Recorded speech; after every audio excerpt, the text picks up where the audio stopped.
Kujawsko-Pomorska e-Szkoła. Dzień dobry, witajcie moi drodzy. Czas na naukę języka angielskiego.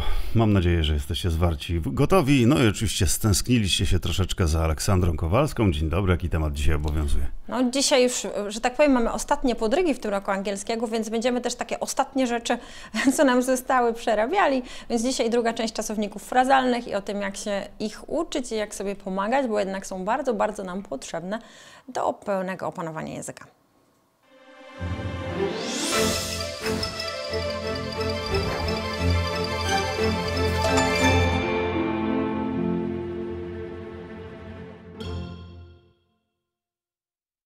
Hi guys, how are you doing? My name is Aleksandra Kowalska. I'm going to have this lesson with you today and another lesson in half an hour as well.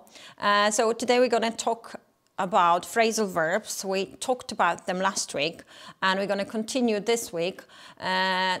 Today I'm going to try to teach you a little bit how to work on them, how to memorize them, how to basically study them, because it's important to study them, not to learn them by heart, because if you learn by heart, you will forget. Słuchajcie, dzisiaj sobie popracujemy na czasownikach frazalnych, tudzież frazowych, też tak widziałam taką nazwę. To są te czasowniki złożone, rozmawialiśmy o nich ostatnim razem, no i dzisiaj będzie taka druga część, powiedziałabym taka bardziej praktyczna, bo w zeszłym tygodniu były podstawowe czasowniki, omówiliśmy sobie ich znaczenie, a w tym tygodniu będzie jak się po prostu ich nauczyć, bo wiem, że to nie jest proste. Okay, so let's start.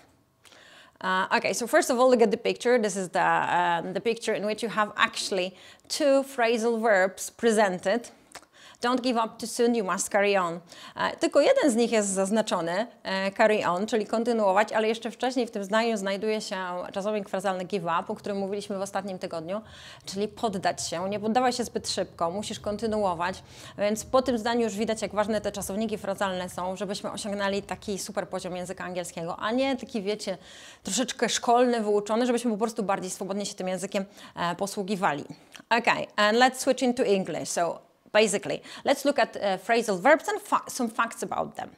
I know that they are confusing. They're really, really confusing because there are loads of them. They've got different meanings and they don't exactly mean the same, what the single word means. For example, give means dawać, right?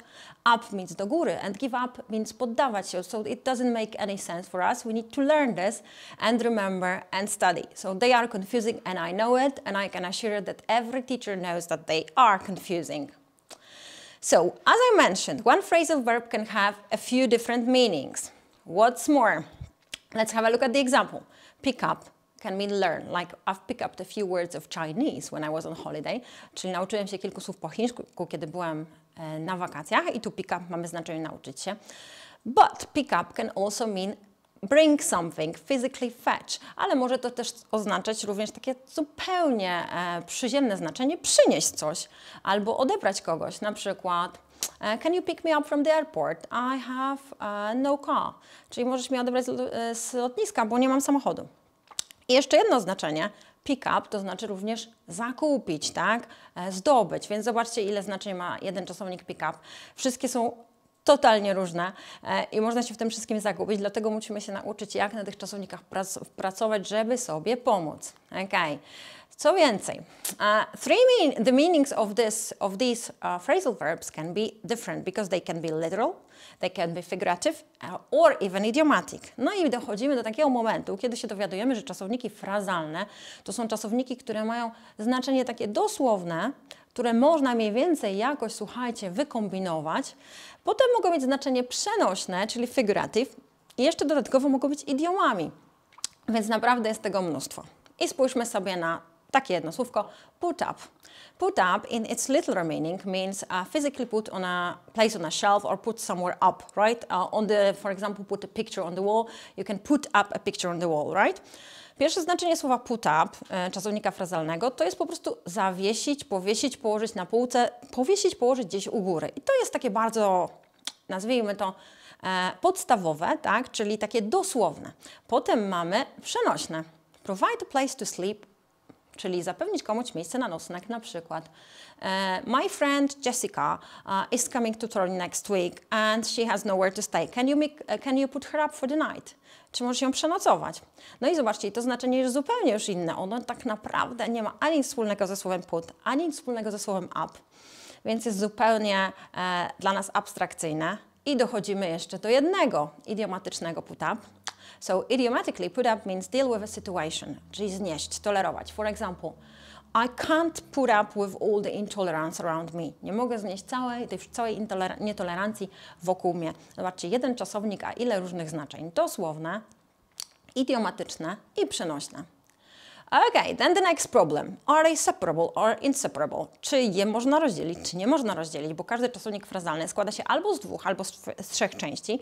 Pierwsza część to na pewno jest czasownik, a druga część to jest przyjmek. No i zobaczcie, jeżeli weźmiemy sobie taki czasownik jak look after, jego się nie da rozdzielić, on jest inseparable. Look i after musi być koło siebie. Na przykład I'm looking after my brother now, opiekuję się moim bratem teraz. Ale gdy spojrzymy na taki czasownik wake up, czyli budzić, to już z kolei jest czasownik, który da się rozdzielić i możemy ułożyć takie zdanie can you wake me up? I zobaczcie, pomiędzy wake a up pojawił się zaimek funkcji dopełnienia me. Więc takie rzeczy też są możliwe i to też jest ciężkie do ogarnięcia, dlatego spróbuję Wam dzisiaj pomóc troszeczkę, żebyście mogli sobie z tym poradzić w przyszłości, nawet niekoniecznie na egzaminie, ale również już na egzaminie maturalnym, czy w ogóle w życiu, bo fajnie jest takim słownictwem władać.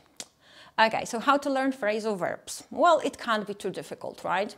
So everybody learns it at some point in their life, so can you? Okay, so first of all, what I would do, what is recommended, is to decide which other phrasal verbs do you know that begin with the same main verb? Czyli na początek warto sobie zastanowić się, jakie inne czasowniki frazalne znacie, które zaczynają się od tego samego czasownika, z jakim poznaliście nowy czasownik frazalny. Okay? Kolejne pytanie. What is the meaning of this phrasal verb? Is it literal, figurative or idiomatic? Jakie jest znaczenie tego czasownika? Czy ono jest dosłowne, przenośne czy idiomatyczne? Is this phrasal verb separable or inseparable? Czy on jest rozdzielny, czy nierozdzielny? Can you make some sentences with this verb? Czy potrafisz ułożyć z nimi zdania? I zawsze pamiętajcie, jeżeli te zdania się da ułożyć, to istnieje większa szansa, że te słówka zapamiętacie. Ja mam taką historię jeszcze ze studiów, pozdrawiam panią Anię Olszewską, która na tych studiach u mnie wykładała praktyczną gramatykę języka angielskiego i ona miała takie zdania, że ja mam takie rzeczy wbite w głowę do dzisiaj, żebyście nie uwierzyli. Co prawda my byliśmy troszeczkę starsi i te zdania są troszeczkę bardziej szokujące, więc ja tutaj takich nie będę Wam proponowała, ale pamiętajcie, takie własne zdanie, które na pewno zapamiętacie, pomaga również opanować słownictwo, bo phrasale to nic innego jak słownictwo. Wiem, że to jest zmora, ale jakoś sobie z tym poradzimy. Okay, and look at the first phrasal verb. I słuchajcie, wziąłam sobie na tapetę jeden czasownik frazalny, get into, żeby Wam pokazać, jak można spróbować sobie z nim poradzić. No i zobaczmy sobie na cytat z Amy Adams. Mam nadzieję, że wiecie, kim ta pani jest. To jest jedna z takich aktorek średniego pokolenia, nie najmłodszego, nie najstarszego. Myślę, że każdy ją w jakimś filmie widział. I ona tutaj opowiada w tym cytacie, w jaki sposób ona zainteresowała się aktorstwem. I didn't get into acting to have a moment. I got into it because of people who've inspired me, like Judi Dench, Holly Hunter and Jodie Foster. Przetłumaczę Wam, żebym była pewna, że wiecie, o co chodzi, że ona nie zaangażowała się w aktorstwo, nie zainteresowała się aktorstwem po prostu, bo była taka chwila, bo nadeszła taka chwila w jej życiu, ale zaangażowała się w to aktorstwo, zainteresowała się nim po prostu dzięki ludziom, którzy ją zainspirowali. I wymieniam tu kilka osób, na przykład Judi Dench, Holly Hunter i Jodie Foster. To bardzo sławne i świetne aktorki amerykańskie i brytyjskie. Także zobaczcie, już mamy ten czasownik pierwszy. Dowód tak jakby, że get in to bardzo często występuje w mowie takiej codziennej i warto ten czasownik zapamiętać. No i przejdźmy sobie do tych naszych pytań. Pierwsze pytanie było which other phrasal verbs do you know that begin with this main verb? I mieliśmy czasownik get, prawda? No i jakie jeszcze phrasale znamy z get? Na przykład get off, get by, get through, get over, get on, get away with. Pamiętacie, co one znaczą? Mówiliśmy o nich ostatnio. Get off, czyli wysiąść na przykład, get by, radzić sobie jakoś na przykład finansowo, get through, czyli przejść przez coś, get over, przeboleć, poradzić sobie z problemem, get on, kontynuować, przejść do następnej rzeczy, get away with, uniknąć kary. Zobaczcie, ile czasowników już takich znamy. Na pewno jeszcze znacie get up, prawda? get in, czyli kilka na pewno jeszcze znacie, moglibyście tutaj dodać. No ale zajmijmy się teraz get into, kolejny, który do naszego arsenału dobija. What is the meaning of get into? No i jakie on ma znaczenie? Czy to jest literal, figurative czy idiomatic? Czy on ma znaczenie dosłowne, przenośne czy może idiomatyczne? Bang, niespodzianka, bo on ma wszystkie trzy. I teraz w swoim znaczeniu dosłownym, czyli literal meaning, to open a box, drawer or another container, czyli otworzyć coś, czyli szufladę, pudełko albo jakieś pomieszczenie też również może być. Ważne jest, żeby było zamknięte. Figurative meaning, czyli znaczenie przenośne, to discuss something, czyli przedyskutować coś. I idiomatic meaning, to enjoy, czyli lubić, podobać, zainteresować się czymś. Takie znaczenie właśnie mieliśmy przy tej wypowiedzi Amy Adams. No ale zerknijmy sobie jeszcze, czy on jest rozdzielny czy nierozdzielny. Is it separable or inseparable? Well, it's inseparable. Nie można rozdzielić get i into, więc już wiemy o nim na pewno to, że nie da się go podzielić na dwie części, więc powinniśmy te dwa słowa get i into mieć zawsze koło siebie. I pierwsze zdanie. Can you make some sentences with this verb? Czy możesz ułożyć zdania? No i warto by było ułożyć samodzielnie te zdania, żeby nam to słowo utknęło w pamięci. No więc ja sobie ułożyłam i to moje pierwsze. I use the key to get into the house. Zobaczcie, to jest to znaczenie najbardziej takie podstawowe, czyli znaczenie dosłowne, literal meaning. Użyłam klucza, żeby wejść do domu, tak? Do domu. Dom jest zamkniętym dla mnie kontenerem, pomieszczeniem, trzeba było do niego wejść, więc czasownik get in tu świetnie pasuje.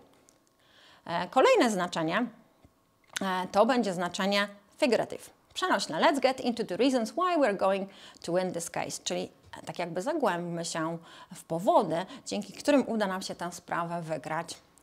I ostatnie, przenośne, gdzie get in oznacza lubić, podobać się, zaangażować się. He really got into the concert, czyli naprawdę zaangażował się w ten koncert. I zobaczcie, mamy wszystkie trzy. Zachęcam Was, żebyście ułożyli swoje własne zdania, bo wtedy na pewno ten czasownik zapamiętacie lepiej i warto by było również zrobić sobie taką mapę myśli, na której narysujecie w jakiś sposób związki pomiędzy tymi znaczeniami czasownika. Na pewno nieraz takie rzeczy robiliście. Wybaczcie, mi jest to bardzo ciężko zrobić w PowerPoincie, dlatego nie próbowałam, ale na pewno w necie znajdziecie wiele takich grafik gotowych do pobrania, z których możecie korzystać. Ok. Następna metoda. Słuchajcie, to jest study verbs in context, czyli spróbujmy nauczyć się czasowników w kontekście. I ja już coś takiego zrobiłam. Nie wiem, czy pamiętacie, jak mieliśmy lekcję o problemach społecznych, social issues, i wtedy użyłam takiej właśnie techniki, żebyśmy tak jakby zerknęli razem na wszystkie słówka dotyczące czasownika, dotyczące przestępczości, prawda? I przestępców. Tam było get away with, run away with, było get. Jeszcze kilka innych, już nie pamiętam, ale na pewno było ich mnóstwo i zapisałam ich kilkanaście. Możecie sobie zerknąć na poprzednie lekcje i poszukać tego. A teraz chciałam Wam pokazać jeden, jeszcze inny przykład, a mianowicie to będą czasowniki związane z jazdą samochodem. So driving phrasal verbs, czyli czasowniki dotyczące jeżdżenia samochodem. Okay? Zobaczcie, tutaj macie taką grafikę, którą ja podebrałam ze strony 7ESL.com. Oni mają, podpowiem, bardzo dużo grafik, które można sobie ściągnąć na swój pulpit, właśnie omawiających czasowniki frazalne w kontekście. Nie tylko ten kontekst dotyczący prowadzenia auta, a więc możecie sobie zerknąć i zobaczcie, jakie my tu mamy czasowniki. Po pierwsze, back up. Back up, it means to make the car go backwards, so you kind of, in Polish it's cofać się, so back up means to go back in your car. Then another meaning is to buckle up. When you have a seat belt, right, you need to buckle it up, okay, zapiąć pasy. Then another one is cut off. Oh, this is not very nice. Some people do it in Poland. To cut somebody off, it means to block someone's way in a car, right? Czyli zablokować komuś drogę, wyjechać komuś, tak, odciąć kogoś od wyjazdu. No tak się czasem dzieje. Mi się tak zdarzyło raz. I can tell you a story. Like a week ago, no, 2 weeks ago, I came back home and there was no parking space, right, for me, for my car. But I noticed that one car was kind of placed in 2 spaces, which like got me really crazy. So basically what I did, which wasn't very nice, I put my car directly in front of this car, which was parked in 2 spaces, and I went home and I waited. And then after 10 minutes, there was a big fuss. I had to go down, move my car, but I explained why I did it. Okay, słuchajcie, no opowiedziałam Wam moją historię, mam nadzieję, że zrozumieliście, ale właśnie w taki sposób zrobiłam komuś cut off. Nie róbcie tego. Kolejny czasownik związany z jazdą samochodem to jest drive by. If you drive by, you do something from a car, like occasionally. You can, for example, drive by and take a photo, or you can drive by and start shouting, or you can drive by and, for example, if you're a criminal, you can snatch somebody's bag, right? Okay, next one is get out of, which means exactly to get out of the car, so leave the car, right? Wysiąść. Then another one is slow down, which is kind of obvious, I think, and you have no problems with it. Po prostu zwolnić, prawda? Pull over, which means to stop, but you stop on the side of the road, czyli zatrzymać się jakby na poboczu.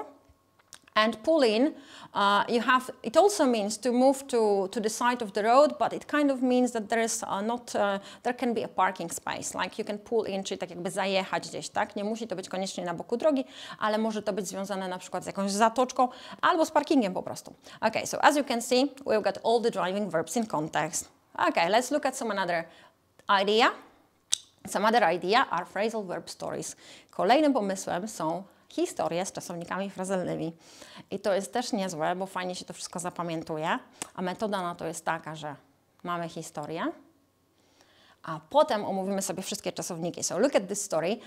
This story is from ESL Buzz. It's also kind of, you can find many stories that are about phrasal verbs, so enjoy it. Go on this website and check out. Zerknijcie na tą stronę, warto na nią wejść i po prostu kilka tych historyjek przeczytać, bo są proste i łatwo je zapamiętać. So I'll read this one for you. Sally had almost given up on her diet. Nothing seemed to be working and she was very upset. She is now trying to give up chocolate but always gives in to temptation. Sally is planning to give away her supply of chocolate to her friends. The worst thing is that every time she goes shopping, people are giving out free samples. It's so hard. No to przybliżmy historię Sally po polsku. Sally już się prawie poddała, jeżeli chodzi o jej dietę. Nic nie działa. Ona jest bardzo zdenerwowana, próbuje rzucić czekoladę, ale zawsze tak jakby poddaje się tej pokusie, no i niestety nie może się powstrzymać. Ona planuje wydać cały swój zapas czekolady swoim znajomym, ale najgorsze jest to, że kiedykolwiek pójdzie do sklepu, to wszędzie jej dają darmowe próbki. Dlatego jej życie jest takie ciężkie. I zerknijmy sobie na te czasowniki, które pojawiają się tutaj na czerwono i na to, co one znaczą. Okay, so first one, give up on. Give up on oznacza stracić nadzieję, że coś ma szansę powodzenia. Można też give up on użyć w odniesieniu do ludzi, że już tak jakby straciło się do nich zaufanie. Na przykład, you can't give up on a relationship. Nie możesz tak jakby stracić nadziei, poddać się, jeżeli chodzi o naszą znajomość, tak? Musisz o nią walczyć, takie to jest znaczenie. Give up, rzucić, przestać coś robić. I'd like to give up coffee, but I know it's impossible. And this is actually a true sentence. To naprawdę jest takie prawdziwe zdanie o mnie. Ja nie mogę rzucić kawy. Miałam detoks roczny, słuchajcie, ale nie potrafię bez kawy żyć. Każdy ma jakieś wady. Give in to. Poddać się czemu? Skusić się. No i tutaj mieliśmy że ona się nie może poddać, że ona się często poddaje tej pokusie zjedzenia tej czekolady, a ja wymyśliłam takie zdanie. The management should give in to the demands of the trade unions. Czyli rząd powinien posłuchać, czyli tak jakby wziąć pod uwagę żądania związków zawodowych. Give away, to znaczy rozdawać za darmo. No i to jest proste zdanie. They are giving away TVs in the new shop this week. To nie jest prawdziwe zdanie, nie biegnijcie do sklepów. And next one, give out, rozdawać. I use it. The teacher has asked me to give out the handout, czyli nauczyciel poprosił mnie, żebym rozdała kserokopię, handouty albo jak wolicie karty pracy. No i zobaczcie, podałam Wam kilka sposobów, jak sobie z czasownikami frazalnymi radzić. Mam nadzieję, że Wam się przydadzą i że z nich skorzystacie. Pamiętajcie, im więcej wymyślicie samodzielnie zdań i samodzielnie nad tym popracujecie, tym większa szansa, że zostanie Wam w głowie. Dzięki.